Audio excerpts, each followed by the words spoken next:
Македонија ќе влезе во НАТО, со тоа ќе се создаде политичка стабилност, а истата ќе резултира и со економска стабилност.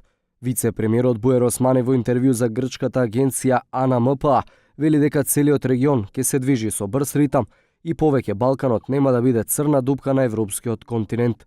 Според Османи, реакциите на двете страни од границата се должат на фактор што договорот кој го потпишаа земјите е симетричен и представува вин-вин решение. Вице-премиерот смета дека во Македонија процесот не бил лесна процедура за кој никој не бил сигурен дека ќе има успешен завршеток.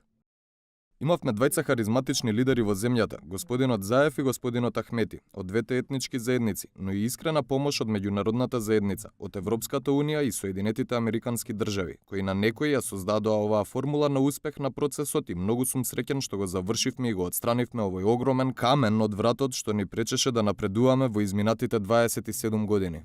Во меѓувреме Грција се подготвува за историската одлука да го ратификува договорот од Преспа во законодавниот дом, но опозицијата бара на јавен увид да биде ставен македонскиот устав и текстот од оставката на довчерашниот шеф на грчката дипломатија Никос Кодзијас.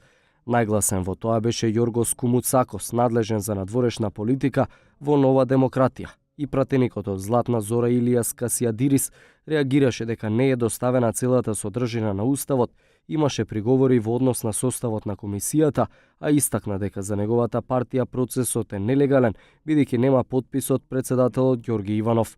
Јанис Саманатидис од Сириза во неговото обраќање рече дека договорот е урамнотежен, национално корисен и служи на националната позиција и треба да биде изгласан од грчкиот парламент.